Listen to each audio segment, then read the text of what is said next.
Buenas noches. Como todos los jueves, otra edición de Código Político. Disculpen la pequeña difonía y no es por gritar ningún gol de mi equipo porque no los hace. Es el cambio de temperatura.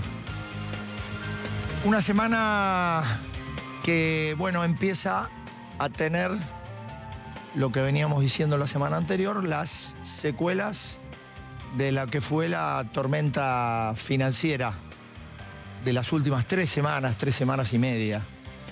Secuelas que se van manifestando en todos los planos. En el económico desde ya, con la inflación, con los cálculos de crecimiento que para este año empiezan a recalcularse hacia abajo, con las primeras demandas para actualizaciones salariales, después de muchas paritarias, casi el 70%, que se cerraron al menos formalmente. Siempre los sindicatos agregan asteriscos que al final del número les da un poco más arriba, pero que formalmente estuvieron en el 15%. Y además, un debate que se empieza a abrir en términos políticos y que involucra a todos, porque uno piensa, bueno, obviamente el mayor afectado o involucrado en esta crisis es el gobierno, sí, sin ninguna duda, y dentro del gobierno hay distintas posturas sobre, bueno, cómo afrontar lo que viene, cómo pasar el segundo semestre, que ahora no es el de los brotes verdes, es el del desierto, porque, bueno, vienen 6 meses con el Mundial de por medio, donde el gobierno va a tener que pilotear una situación compleja y donde espera poder cerrar el acuerdo con el Fondo Monetario. Pero la discusión está también en la oposición, porque la oposición, como casi toda la política, está en un estado líquido. El peronismo tiene una figura que congrega un poco más, que es la de Cristina Fernández, pero que a la vez divide al resto. Pero tiene un peronismo con 2 o 3 gobernadores que quieren tallar y una representación parlamentaria que no siempre va para el mismo lado. Lo vimos esta semana, por ejemplo, en el Senado, donde el bloque peronista o el de Argentina Federal, que es lo mismo, terminó haciendo un dictamen para limitar el aumento de tarifas y retrotraerlo a diciembre del 2017, en contraposición a lo que venían pregonando algunos gobernadores del propio peronismo. Y como paradoja, Cambiemos termina siendo un dictamen en minoría que recoge la propuesta de 2 o 3 gobernadores peronistas, principalmente Urtubey y Schiaretti. Como vemos, todo muy enredado, todo muy confuso, todo muy incierto, mirando ya no el futuro lejano, sino el futuro inmediato y sobre todo el año electoral que cada vez empieza a asomar con mayor intensidad. Y otro lugar donde, bueno, parecía, yo creo que era solo un espejismo, que las protestas habían decrecido. Bueno, cobraron esta semana una intensidad muy fuerte. Ya arrancó la semana pasada con aquella marcha imprevista del Polo Obrero. Bueno, y esta semana tuvimos de todo, desde los subtes hasta los docentes, pasando por una protesta de motoqueros contra el gobierno de la ciudad por el uso de chalecos. Hay un clima indudablemente agitado, producto de que la realidad cambió bruscamente, al menos para la percepción mayoritaria. Digo, quizás aquellos que estamos un poco más cerca de lo que pasa en la Argentina, no nos creíamos esta idea, que el gobierno bajaba bastante en su discurso, de que todo estaba bien y más o menos el gradualismo lo iba llevando. Y les doy un dato para tener idea de lo mal que funciona todo esto en la Argentina, de cómo estructuralmente esto está desacoplado. Mirando los números oficiales del año pasado, si uno toma todo lo que la Argentina exportó y lo compara con todo lo que la Argentina exportó en términos de moneda, bueno, por cada dólar que entró de exportación de granos, la Argentina perdió $1.15 por compra de billetes, salida de capital y turismo, que se llevó más de 10.000 millones de dólares. Evidentemente acá hay algo que no cierra y que no es de ahora, que viene de lejos. Recordemos, Cristina intentó emparcharlo con el cepo, no funcionó. El gobierno creyó que tomando deuda lo iba a llevar más o menos adelante, tampoco funcionó. Lo cierto es que tuvimos una semanita muy movida en la ciudad, que la vemos en esta pequeña síntesis.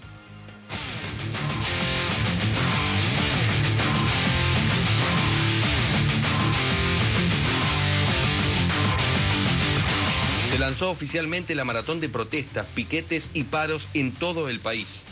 Diversos polos han activado o potenciado sus planes para multiplicar las acciones de reclamos.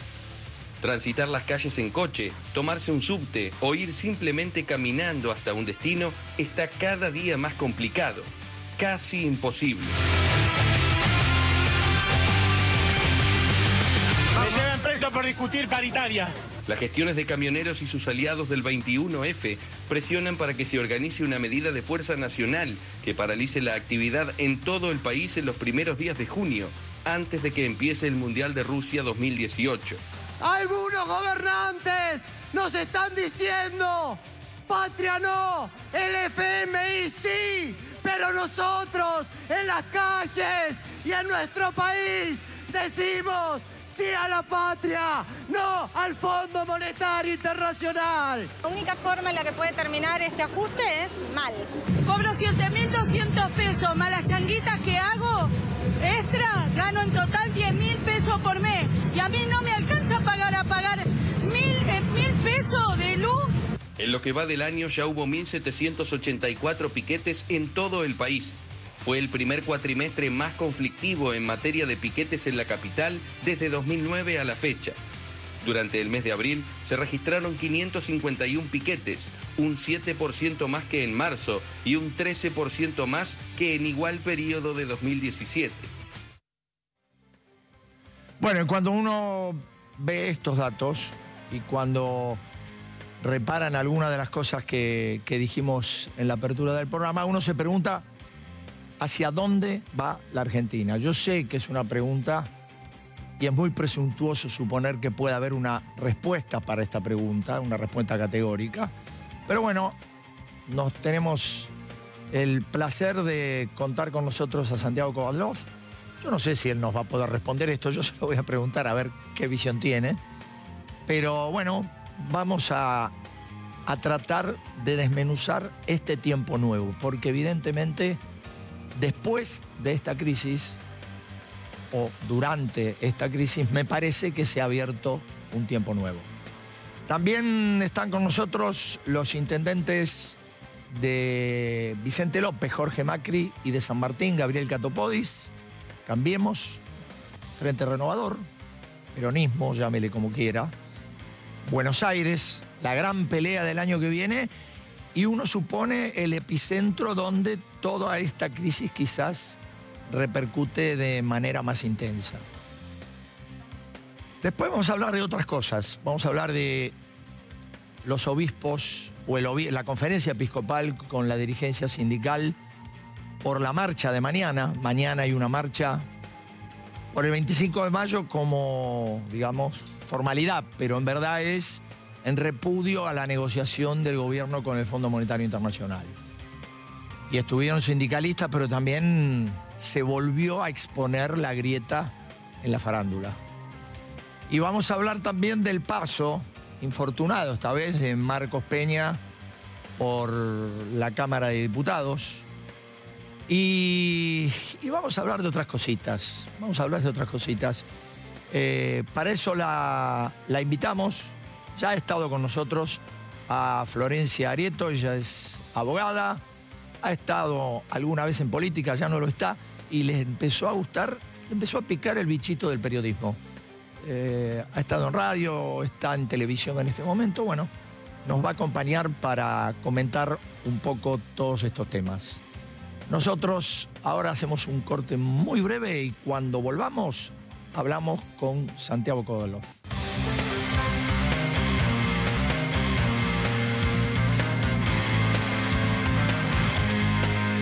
Santiago Kovalev, gracias por acompañarnos. Buenas noches, al contrario. Un lujo que nos damos periódicamente. Muchas gracias. En un momento muy especial. Me parece que de las últimas veces que vino, la más compleja, ¿no? La más compleja, sin duda alguna. Porque yo diría que el panorama en lo que hace a la posición del gobierno, como yo la veo, es esta. El gobierno está tratando de, en el orden discursivo, de pasar de un discurso cortoplacista, la semana que viene, el mes que viene, dentro de 6 meses, las cosas van a estar mejor o dominaremos la inflación, a un discurso más realista, a un discurso que es más consecuente con la complejidad de los hechos y en parte porque se ha visto desbordado por los hechos. Porque me parece que a la pregunta que usted se formulaba en su editorial, ¿hacia dónde va Argentina?, lo menos que podemos decir es que está tratando de salir del discurso ilusionista, de un posicionamiento donde el deber es la alegría y no el reconocimiento de la complejidad. Entonces, en principio, valoremos el hecho de que el gobierno tome conciencia de la complejidad de la situación en su propio discurso. Ahora bien, ¿hasta qué punto esta toma de conciencia es lo suficientemente oportuna, lo suficientemente previsora como para no tener que cargar con el peso de un desenfreno situacional como el que estaba pintado recién en ese retrato de las protestas y demás? Entonces, la Argentina ya no puede seguir el camino de la promesa y de la esperanza entendida como algo que está disociado del dolor y de la pobreza. No es que no se haga nada contra la pobreza. Yo creo que este gobierno hace mucho y trabaja mucho mejor de lo que se podía esperar del gobierno anterior. Pero también es verdad que la complejidad de esta situación en principio fue subestimada por un discurso inicial del presidente, como todos sabemos, que encaró el desastre que heredaba como un problema relativamente menor comparado con la fuerza que se traía. Bien, esto ya no camina más. Por otra parte, es interesante, me parece a mí, observar esto, ¿no?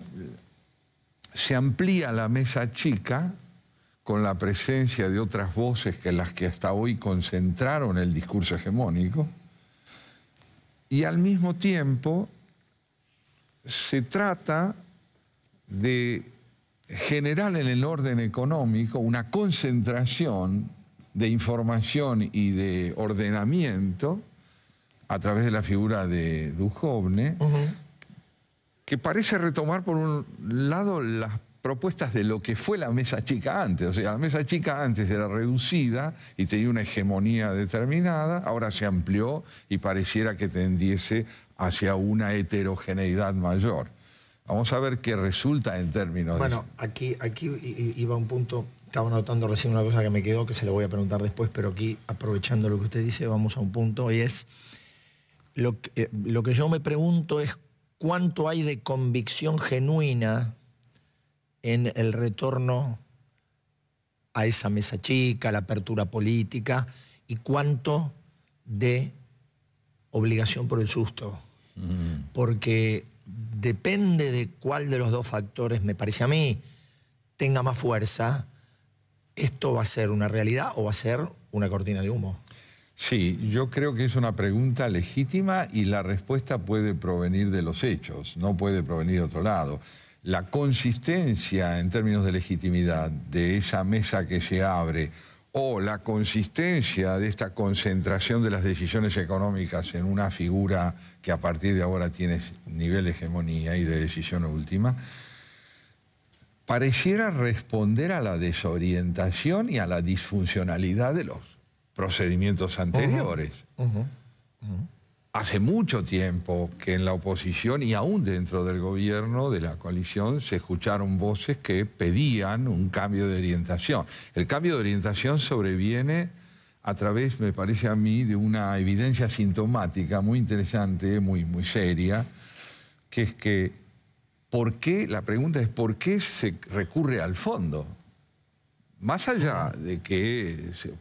¿Por qué se recurre al fondo? ¿Qué pasó como para que se recurra al fondo? ¿Qué es lo que perdió control? Porque en verdad lo que no existió, me parece que ante la percepción colectiva, es qué transición hubo, porque todo fue abrupto. Eso es. Entonces, si hemos pasado de no necesitarlo, asentados en un discurso que prometía soluciones a corto plazo, en muchos órdenes, ante una situación compleja que requería largos plazos y transformaciones estructurales que no pueden ser a corto plazo. Si hemos pasado de eso a la necesidad de recurrir al fondo, es porque hay algo que no está explicitado todavía en el discurso del gobierno, que es la transición del vamos bien al vamos mal. O estamos mal. Es claro, tenemos dificultades que no calculamos. ¿Por qué no se dice eso? ¿O solo se va a elaborar en una mesa de discusión interna? La gente sabe que está mal y el gobierno parece ir atrás de la gente y no adelante. Sí, bueno, suele ser un hábito de la dirigencia política, ¿no? Sí, es uno de los dilemas del futuro argentino. No conducir, sino ir detrás de lo que pareciera la opinión predominante. ¿Recuerda usted cuando fue la manifestación del campo en el 2008? Sí, claro. La clase política siguió a la dirigencia del campo. Yo entiendo que la política debería ser otra cosa, ¿no? Es propuesta y no síntoma. Sí, yo también mucho tiempo creí que era otra cosa, pero hace ya algunos años que uno viene viendo una transformación en eso, ¿no? Sí. Usted dijo antes una cosa que me quedó picando en la cabeza, cuando habló de el discurso ilusionista del gobierno. Y sin querer establecer un parangón, ninguna simetría, porque creo que no la hay, pero sí hay un punto de contacto en... El kirchnerismo también construye un discurso ilusionista. Sí. Después se estrelló contra una pared, pero también construyó un discurso. Claro. Es decir, me parece que aquí lo que hay es una línea que une que une la necesidad de un relato que en algún momento se disocia de la realidad. Al kirchnerismo le duró un poco más. Claro. Vivió una época coyunturalmente mejor. Al gobierno se le agotó antes. Digo yo, ¿siempre el ilusionismo tiene que formar parte... Qué interesante. ¿Del discurso político? O sea, hay un duelo que no se viene haciendo en la Argentina por la imposibilidad que tenemos de construirnos como una nación, con instituciones y desarrollo a mediano y largo plazo atendibles y previsibles. Ese discurso que no puede hacerse cargo de un fracaso o recurre a una demagogia muy radicalizada, como ocurrió en el kirchnerismo, que negaba absolutamente la existencia de problemas, o dice que los problemas se solucionan rápido, como está haciendo o hizo mucho este gobierno. Sí. Entonces, o no existen o enseguida los arreglamos. ¿Qué es lo que no se puede decir? No se puede decir que hace falta un sacrificio demorado, porque se teme que esto sea homologado a falta de solidaridad por parte de los votantes. Bueno, a eso vamos. Lo que uno se pregunta es, ¿ese ilusionismo recurrente responde en verdad a una sociedad que tiene determinados paradigmas culturales que no son fáciles de modificar, más allá de lo que el gobierno dice? El gobierno siempre dijo, se han cambiado, bueno, me parece que cada día se verifica que cambiaron un poco menos de lo que decían. Pero digo, pareciera que no hay espacio para instalar la idea de, bueno, hay que atravesar un desierto. Sí. Hay que atravesar un desierto. Sí. Le tememos al sufrimiento existente, no un sufrimiento imaginario, a las dificultades existentes. El discurso paternalista, redencional, que aspira a decir que el camino está despejado o que lo vamos a despejar pronto, es en el fondo un discurso temeroso, que no quiere hacer política, Porque la política es, más allá de los acuerdos entre fuerzas contrapuestas o entre adversarios, es la posibilidad de diagnosticar con realismo para proceder con eficacia. Si se presume que la eficacia proviene del voluntarismo sin un diagnóstico preciso, al poco tiempo la realidad se ocupa de desmentir. Dígame, usted, es casi una pregunta personal, le digo, pero ¿usted también se siente defraudado? ¿Esperaba más? ¿No esperaba tanto porque tenía conciencia de la complejidad de la realidad? ¿O hay algo de desencanto? En todo caso, el desencanto proviene o provino en su momento del hecho de que no pudiésemos compartir con el gobierno el empecinamiento en que estaba obcecado. Esto sí me parecía que era peligroso y desilusionante. Ahora, frustrado no me siento porque creo que estamos viviendo con más libertad que antes, que ha habido progresos considerables en términos de política exterior, que no se puede negar que el desarrollo estructural del país en algunas áreas se está produciendo pese a todas las dificultades, que hay empeño en cambiar. Pero una cosa es el talento personal de algunos dirigentes del gobierno, la capacidad diagnóstica que algunos de ellos tienen, o operativa incluso, y otras cosas son las políticas de Estado, que sí fueron, por la orientación seguida, decepcionantes en cuanto a la comprensión de la complejidad de lo que estábamos viviendo. En ese sentido, volvemos nuevamente a una situación que tiene que ver para mí con su pregunta, ¿a dónde va la Argentina? ¿Hay tiempo para seguir aprendiendo? Porque es imprescindible saber. Usted lo dice por el gobierno. Sí. Y yo le digo, ¿y usted cree que hay tiempo para que la sociedad espere otro tiempo? ¿O estamos en un momento donde, bueno, se agotó parte de la expectativa existente? Yo creo que del gobierno depende reanudar esa expectativa social a través de un discurso más claro. No creo yo en lo irreversible. El tema de los tiempos depende del sentido de oportunidad con que actúa el gobierno en un espacio mucho más estrecho que el del año 2016. Y con una elección a la vuelta de la esquina. Eso es. Pero lo tiene. Yo creo que lo tiene. Lo tiene en la medida en que sepa acortar la distancia entre la conciencia autocrítica y la capacidad operativa. Creo que lo puede llegar a hacer. Desearía yo que lo hiciera. Otra vez gracias por acompañarnos. Gracias a usted. Nosotros vamos a un corte. Nos está esperando los intendentes Jorge Macri, Gabriel Catopodis, y también está Florencia Arieto, con quien vamos a hablar en un rato.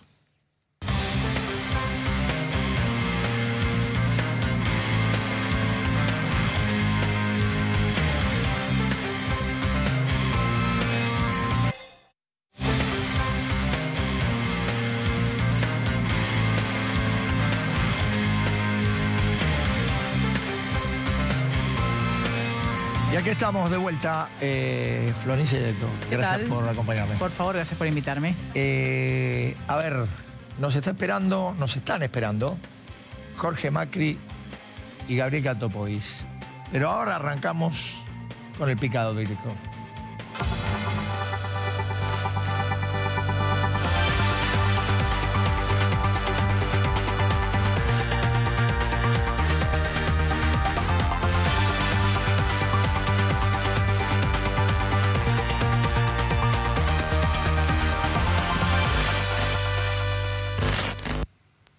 Bueno, y para homenajear, efectivamente, para homenajear a la doctora, nosotros arrancamos con la foto. Ahí está Monseñor Ojea, el presidente de la Conferencia Episcopal.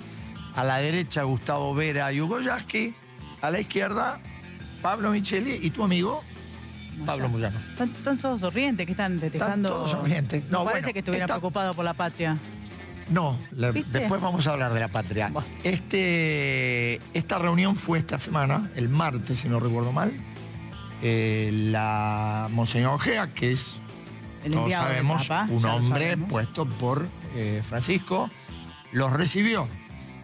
a Yasky, a Vera, a Micheli y a Pablo Moyano porque ellos son auspiciantes de la marcha de mañana. La marcha de mañana... La patria está en peligro. La patria está en peligro, que ahora la vamos a ver. Ahora la vamos a ver. La marcha de mañana, ¿qué es? Un poco con motivo del 25 de mayo y mucho con motivo de la negociación del gobierno con el Fondo Monetario. Raro todo esto, ¿no? Porque en realidad, digo, raro, el dale. Polo Obrero también hablaba que cortaron la autopista para repudiar Sí, el fondo, de agarrar una pala ni hablar, digo, ¿no? Por las dudas. Eso fue la semana pasada, ¿no? Ahora lo mismo. Porque lo que pasa es que no hay empleo. El empleo que hay son los planes sociales y con los planes sociales no te dan una pala.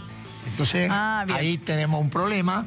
Por eso es el tema ahí. Efectivamente. Mañana yo creo que, yo espero que no se mezcle el himno con la Cuarta Internacional, supongo que no, que eso Y no con va las a causas ocurrir. judiciales, ¿el Papa sabrá que Moyano está por ir preso, Pablo Moyano? Porque ya Perdón, confirmaron yo te la voy a causa independiente, la confirmó la Cámara, Sí, avanzan yo te hacia voy a- él, ¿eh? No te pongas la camiseta. Yo te Ok. voy a... Estoy aprendiendo, periodismo yo te voy a crítico. decir algo. No, yo me la pongo. Mirá. Mirá, Yo te voy a decir algo. Hugo Moyano, sí, que es el papá de Pablo. el jefe de la banda, sí. Bien, ahora forma parte de la organización antimafia que preside Gustavo Vera. Ah, mira vos. ¿No sabías? ¿Antimafia? Sí, señor. Bueno, está bien, es inteligente. estuvieron- Piensa como la trangueta siciliana, digamos. Bueno, estuvieron... Mostramos una cara lavada y atrás seguimos haciendo lo Ahí mismo. está. Bien. Estuvieron hace poco en una conferencia de prensa. Todos juntos. ¿Y estaba Ojea o el otro? ¿Cómo se llama? Ojea no estaba. San- Estaba Gustavo Vera, Hugo Moyano y no me acuerdo quién más. Que es un estaba obispo sentado también. a la izquierda. No sé si era un obispo, ¿eh? No armemos mal lío No con la armemos iglesia. mal lío con la iglesia. No armemos mal lío con la iglesia. Que el Papa se tendría que preocupar un poco por la pedofilia en la iglesia, ¿viste? Antes de hacer Sí, tanto que- de bueno, cobertura de blanqueo a los Moyanos. En Chile algunas cosas ha hecho. Después de haber metido la pata, hizo algunas cosas. Bueno. ¿Vos dijiste que la patria estaba en peligro? Y sí, parece A que ver, sí. director, veamos. El 25 de mayo yo voy con mi familia al obelisco a cantar el himno. Porque con el FMI la patria está en peligro. La patria peligra. Cristina es una chorra, hija de puta, y Néstor se murió. El 25 de mayo yo voy con mi familia al obelisco a cantar el himno.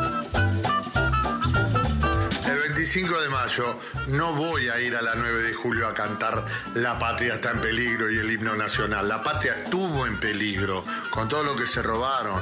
La Argentina entró nuevamente, después de muchos años, al Fondo Monetario Internacional.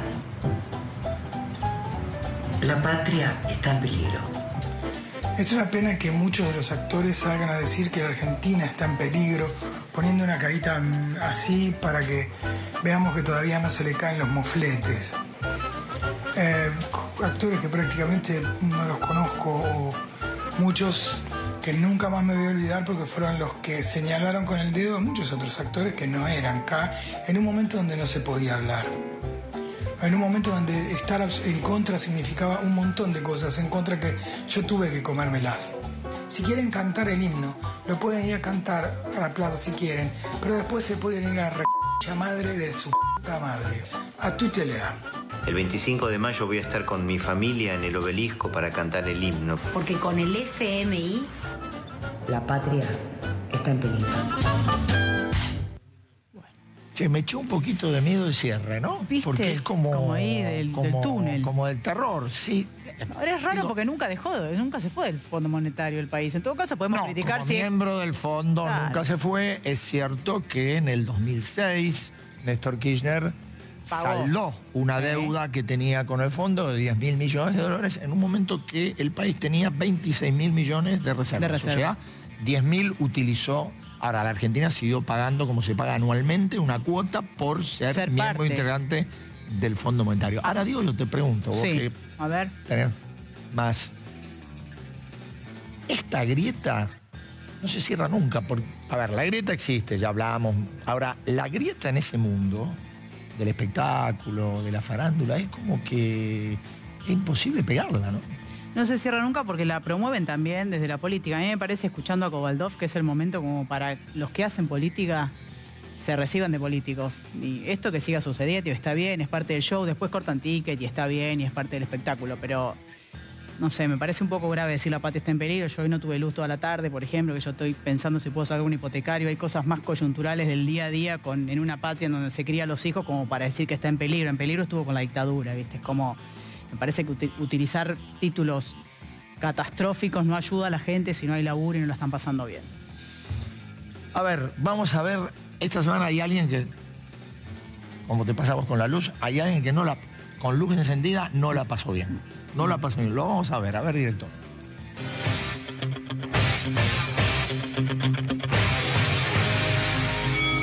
Se quedaron con un único objetivo económico, que es rezarle a San Fondo Monetario Internacional. ¿Quién tiene la responsabilidad que el presidente Macri indicó como falla de coordinación? Que yo sepa, en la Constitución Nacional la tiene el jefe de gabinete.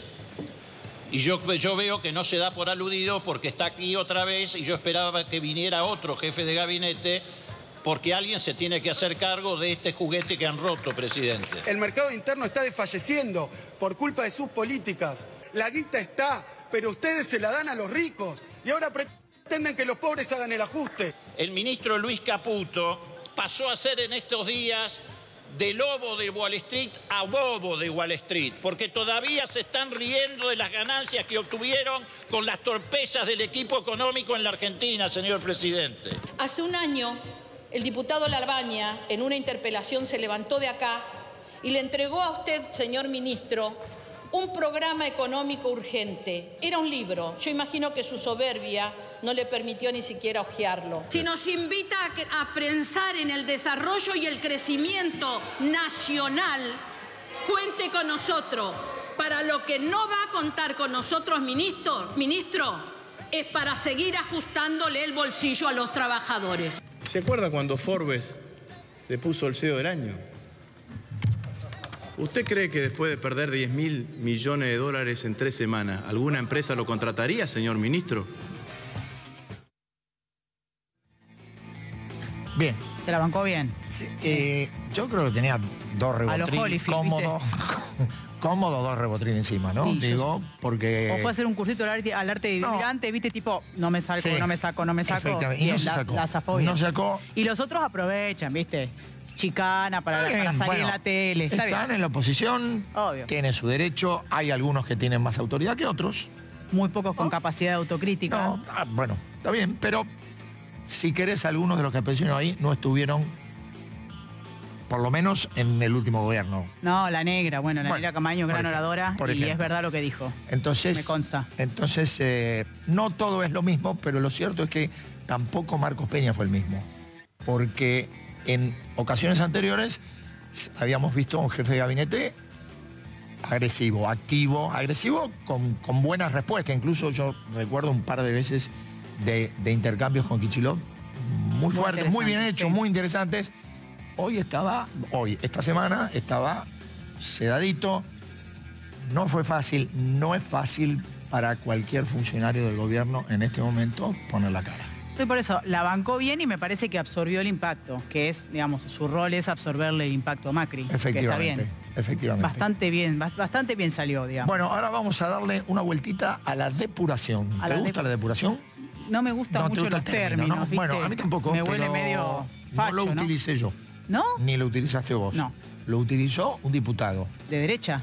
No, de derecha. Ah, bueno, ¿quién? a lo mejor es de derecha y yo no me di cuenta. Y no nos dimos cuenta, ahora, a ver. No, a ver, director. Acá está. Bueno, debate... a ver, léala, abogada. Hay traiciones, no lo niego. Acá se van tirando los compañeros que no sirven. Yo quiero decir que no los extraño nada, no los sufro nada. Axel Kicillof. El 17 del 4. Esto se conoció esta semana, fue una exposición que el exministro de Economía hizo en un local partidario en Vicente López. Seguramente Jorge Macri no se enteró, pero ocurrió en Vicente López. Tierra de Conti también, ¿no? El intendente es una de sus contrincantes. Y ocurrió ¿en qué momento?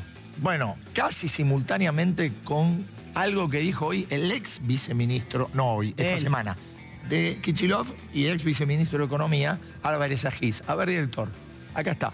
Yo como Léalo. viceministro de Economía, la verdad que no le hice muy fácil la vida a la compañera que le tocaba ser ministra de Economía de la principal provincia del país.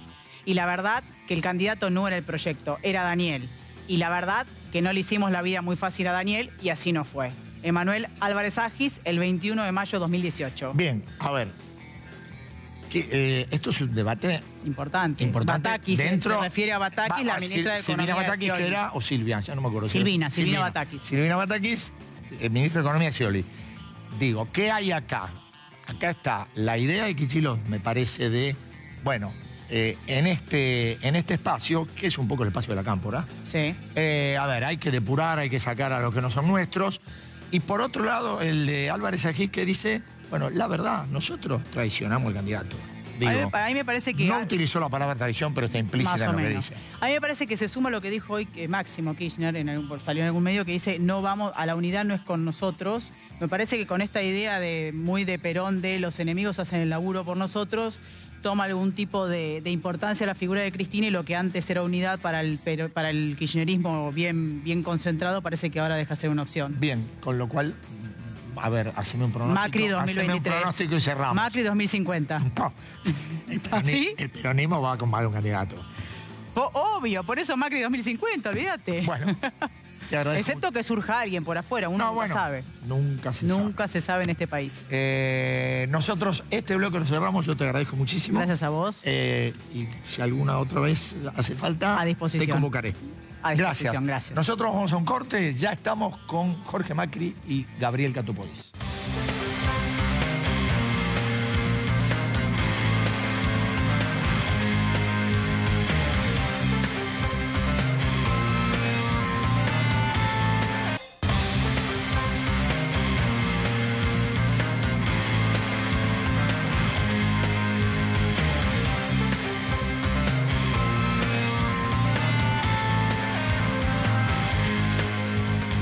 Y acá estamos de vuelta, Gabriel Catopodis, gracias por estar, Jorge Macri. Un placer. Bueno, a ver, vamos a empezar por algo general y con una visión lo más redondeada posible que me den. Esto que ha ocurrido, que está ocurriendo, desde la provincia de Buenos Aires, ¿cómo se observa? No, con mucha preocupación. La provincia de Buenos Aires y nuestros municipios son una cara muy real, es un rostro muy concreto. Muchísima gente de San Martín, de Vicente López, no tiene ni LEVAC, ni sabe qué pasa con el dólar, pero sufre las consecuencias y vienen de 2 años de muchos sacrificios. A mí me toca en San Martín proteger, defender a la mayoría de los sectores que vienen siendo golpeados por las medidas y las políticas de este gobierno durante 2 años. Tuve que declarar una emergencia PYME, rebajar el 40% de las tasas, eliminar impuestos, eliminé la tasa al combustible que tenía el municipio, incorporé a los comercios a esa emergencia PYME, porque la verdad que la situación de las pymes, y en San Martín, esa es una realidad importante. Estoy con un programa de 10 millones de pesos para financiar clubes de barrio que no pueden pagar la boleta de luz. Tengo una exención de 8.000 jubilados que no les cobro el ABL porque no pueden, no les alcanza el bolsillo. Todos los días estamos viendo... ¿Cómo tiene los números? Bien, muy bien, con una paritaria que cerramos con el 20%, superávit, con obras. No somos beneficiosos de muchísimas obras del gobierno nacional y provincial, pero todas las obras que tenemos en el municipio son financiadas en su gran mayoría con fondos locales, pero el dato es que estamos todos los días defendiendo y protegiendo a sectores que la vienen pasando mal. Y la vienen pasando mal porque el camino que viene eligiendo este gobierno viene saliendo mal. Viene saliendo mal porque abrir la economía para disciplinar la inflación y después tener como resultado que ni planchamos la inflación y encima esa apertura destruye el salario y el puesto de la industria, es un problema. El tarifazo que no se puede pagar es algo que viene golpeando a clubes, a pymes, a comercios. Jorge lo sabe cualquiera que esté caminando cualquier calle de cualquier barrio de la provincia de Buenos Aires. Entonces, el gobierno me parece que lo que tiene que hacer es escuchar a la sociedad y no solo al mercado. Me parece que está dejando en manos del mercado la resolución de un problema que es frágil, que ya era frágil antes de que ellos lleguen, pero que puesto en cabeza del mercado va a terminar mal. Necesitamos que la resolución de los problemas económicos y sociales del país los conduzca el Estado y la política. Cuando los resuelve y los lleva adelante el mercado, de la mano del Fondo Monetario Internacional, los resultados son muy malos. Jorge. La verdad que no sé con qué... ¿Qué es Macri? Que soy Macri. La verdad que no sé con qué Gabriel Catopodis estoy hablando. Por el mismo discurso se lo escuché decir del gobierno del kirchnerismo en el 2013. Las mismas críticas. Cuando fue parte del Frente Renovador en contra de Scioli, que después terminó siendo su candidato a presidente. Entonces yo lo que siento es que hay mucha demagogia. Es cierto que es un momento difícil, sin ninguna duda. Y es cierto que estamos asumiendo costos que en la Argentina hace tiempo no se asumían, porque no hacemos populismo, porque vinimos a gobernar y a asumir costos, no a llevarla con la panza como lo hacía Scioli. Espera. No, porque se dijeron... También costos porque algunos errores se cometieron. Sobre todo por la Argentina que nos dejaron. Sobre todo por la Argentina que nos dejaron. Porque está bueno decir que uno baja las tasas a las pymes, ¿no? Pero la actividad industrial en San Martín paga 3 veces más tasa que en Vicente López o que en San Isidro. Vicente López tiene una tasa de actividad industrial más baja que la que hay en San Martín. Entonces es poco claro el discurso. La tasa sobre los servicios públicos en Vicente López es el 6%, en San Martín es el 12% o el 15%. Pero este no es un problema solo de San Martín. Es un fenómeno que uno encuentra en muchos municipios gobernados por el PJ, porque nos acusan respecto de la corrección de tarifas, pero son los que tienen las tasas municipales más altas para las tarifas. Por ejemplo, en Avellaneda el 20% del costo de las tarifas de servicios públicos son tasas municipales. En Moreno, municipio golpeado como pocos, donde seguramente la corrección tarifaria golpea mucho, 17%, cuando la ley dice el 6%. Entonces, después nos dicen no se metan con los alimentos no, muchachos, con los alimentos no se joden. La tasa de hipermercados, mayoristas o supermercados, en San Martín es el triple que la que hay en Vicente López. Entonces, los alimentos en San Martín, que es un municipio con un nivel de ingreso medio más bajo de Vicente López, son más caros. Y esa es una decisión del intendente. Entonces, no hay decisiones sensibles en ajuste y otras que son insensibles. No hay ajustes en ABL, como creo que es el de este año en San Martín del 25, que es un ajuste sensible, pero los ajustes de Mauricio Macri son insensibles. Yo lo que veo es mucho doble discurso, mucha doble moral, una lógica de querer poner la culpa siempre en otro lado. Y la verdad que los que nos trajeron hasta acá son años y años de gobiernos peronistas en la provincia de Buenos Aires que nunca le encontraron la vuelta. Y un dato más, Gabriel, no es cierto que no tengas obras del gobierno nacional y provincial en tu municipio. 25 obras importantes en tu municipio son financiadas con fondos provinciales. Ningún corte de cinta en 2 años. Primer tema. Segundo tema.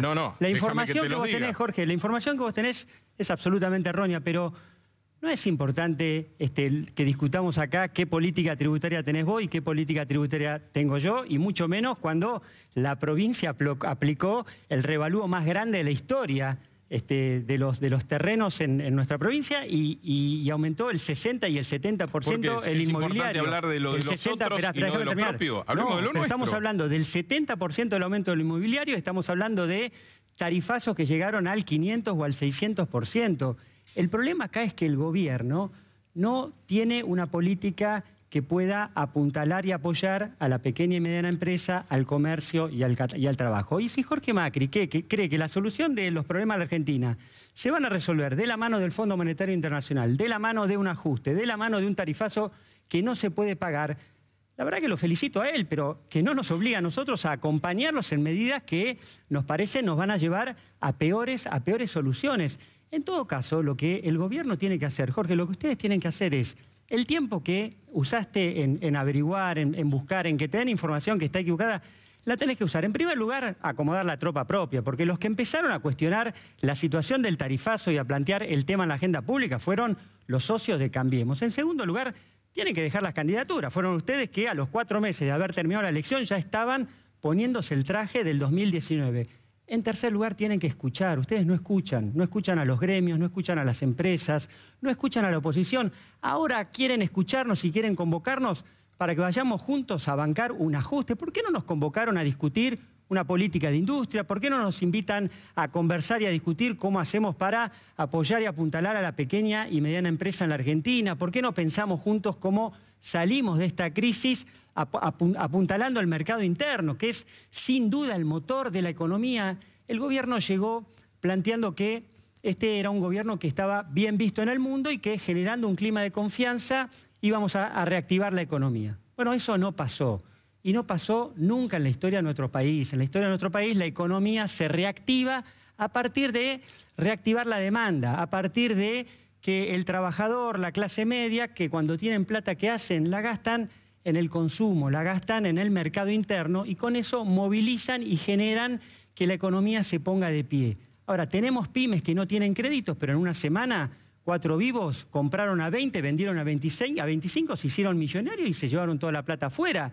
Y eso fueron medidas que de alguna manera terminó de convalidar la política del propio gobierno. Es un gobierno que decidió priorizar un modelo financiero por sobre un modelo productivo. Y por supuesto que el gobierno anterior cometió muchísimos errores. Por supuesto que todo lo que está pasando en la Argentina no es responsabilidad, Jorge, de este gobierno. Y estoy seguro que ustedes no quieren el mal de todos los argentinos. Pero la verdad que las cosas les vienen saliendo mal. Nos dijeron que iban a dominar la inflación, que era un trámite, que en algunos días, en pocos días lo resolvieron. Nos dijeron que no iban a devaluar, nos dijeron que iban a cuidar a las pymes, nos dijeron que la prioridad de los jubilados. Bueno, la verdad que tienen que hacerse cargo. Le pidieron el voto a la gente para resolver los problemas de la Argentina y no solo no resolvieron ningún problema, sino que nos trajeron un problema nuevo que no teníamos, que es el endeudamiento. Le pagaron a los buitres, le pagaron a los buitres para ir a los mercados y tuvieron que ir al Fondo Monetario porque los mercados ya no les pueden pagar. Entonces lo que les tienen que decir a los argentinos es cómo sigue esta película, que es verdaderamente una película de terror.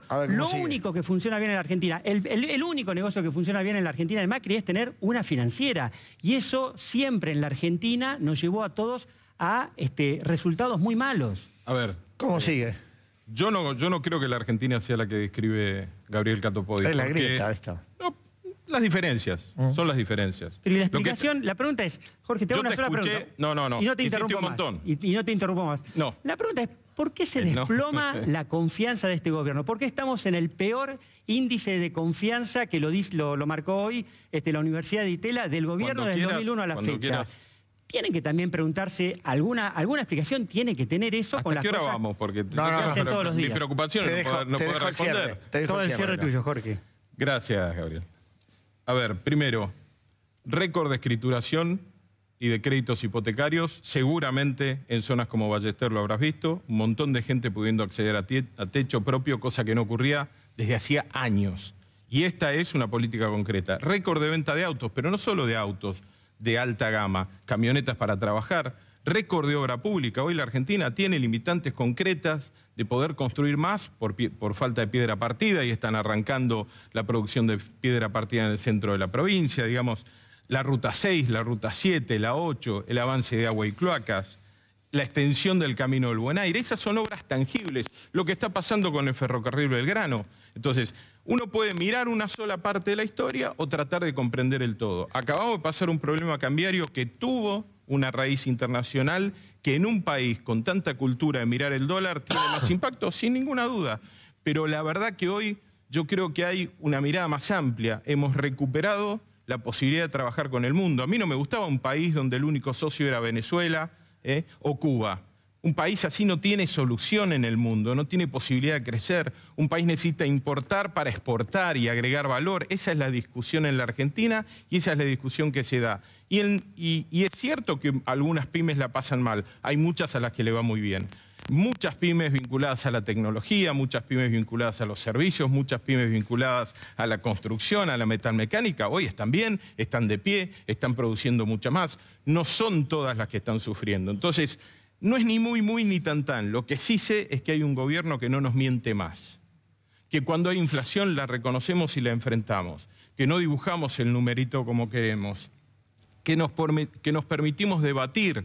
Que va un jefe de gabinete a dar explicaciones. Lo tratarán mejor, peor, a veces estará más brillante, a veces menos, pero va siempre y cumple con la ley. Y eso en el gobierno que venía y que representa a Gabriel No estaba. Pero hablamos Entonces, ya, esa realidad... Hablamos ya 2 años del gobierno anterior, Jorge, 2 años. Y ustedes perdieron. hablaron 12, Gabriel. No, pero ustedes 12 ahora 2 años hablando del gobierno anterior y no resolviendo los problemas. No me contestaste de autos, no me contestás del crédito, de escrituras. Te contesto lo que quieras. Es un consumo absolutamente encapsulado en un sector muy minoritario. Se fueron 10.000 millones de dólares en el turismo. Eso no le hace bien a la Argentina. Por supuesto, y muchos millones de dólares vinieron para acá. De ustedes. Y esa es una decisión libre de los argentinos de salir y viajar. Se compraron 17.000 dólares a partir de la bicicleta financiera. Diferencia... Y las inversiones que llegaron fueron solamente para hacer bicicleta y Gabriel, para hacer renta financiera. ¿Y tu respuesta cuál sería? El cepo. No, una política de desarrollo que nadie productivo. Viaje. Una política que apuntale a la pyme, una política hay mucha pyme, mucho laburante que se fue a pasarla bien a Uruguay. Jorge, y eso también tienen que conectar con la sociedad, Jorge. Tienen que caminar. Mirá, Yo camino todos los días. Vos caminás, vos sos intendente. Los intendentes per se tienen que caminar y están cerca de la gente. Así que estoy seguro que Jorge sabe lo que está pasando. Ahora, el gobierno, los ministros, el presidente tienen que conectar con los problemas cotidianos de la gente que no tienen nada que ver. Están conectados. La diferencia. Y que la noticia de acercarnos al Fondo Monetario Internacional los retrotrae a los peores momentos de la historia de nuestro país. Y entonces el camino tiene que ser otro. El peronismo, el camino tiene que ser siempre al Fondo Monetario para endeudarse y quebrar este país, lo haya hecho, el problema no es el Fondo Monetario. Hay un montón de países que han, a través del Fondo Monetario, encontrado las soluciones. El problema no es la herramienta, Jorge, y no sabemos dónde están. 100.000 dólares que no se pusieron ni a fortalecer el aparato productivo, ni a reestructurar los sectores productivos. Igual me debes una respuesta. ¿Por qué le cobran en San Martín esas tasas tan altas a la comida y a la industria? Disculpa. Él tiene un municipio rico, yo tengo un municipio industrial. A él le va bien. A un municipio industrial y a la industria argentina no le está yendo bien con Macri. Y le cobran más tasas. La seguimos la solución es cobrarle más tasas. ¿La seguimos en otro programa? Sí, claro. Les agradezco muchísimo a los dos. Gracias. Ahora nosotros, para cerrar, como siempre, vamos a entregar los premios de Código. A ver, director, el oro.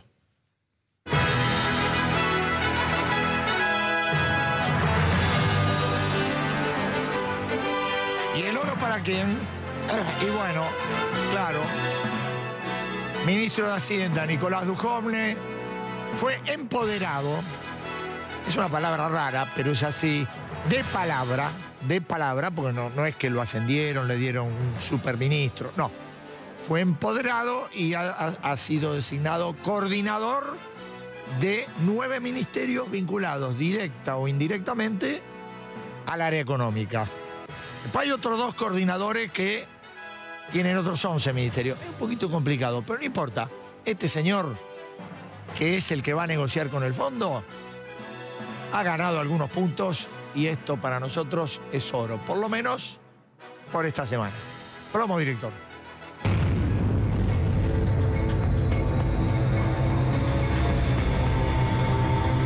Y bueno, a ver, el vicejefe de gabinete, Mario Quintana, no tuvo una buena semana.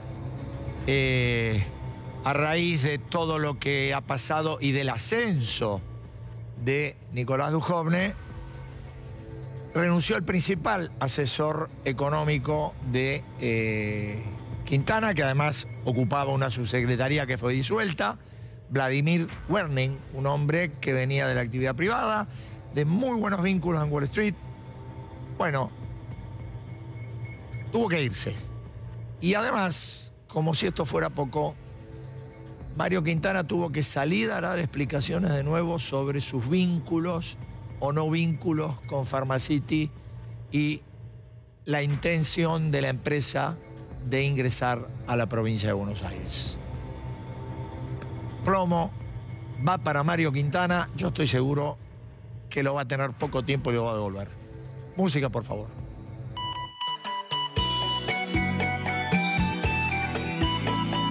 Se viene el Pinocho de la semana.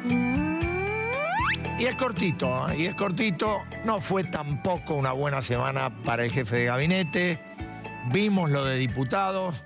Y ahora nosotros, como remate, un remate malo, pero con buena onda, le estamos dando este Pinocho. ¿Por qué? Muy sencillo. Cuando habló del ascenso de Nicolás Dujovne y cuando habló de la situación de Mario Quintana, Marcos Peña dijo, bueno, acá no hay ni ganadores ni perdedores, no hay ni vencedores ni vencidos. No dijo toda la verdad. En política, cuando hay estos cambios, hay ganadores y perdedores, hay vencedores y vencidos. No hay dramatismo, pero hay vencedores y vencidos. Y como no dijo toda la verdad, el jefe de gabinete va a recibir en la Casa Rosada el Pinocho de Código Político. Nosotros nos vamos. Estamos de vuelta el jueves próximo. Chau.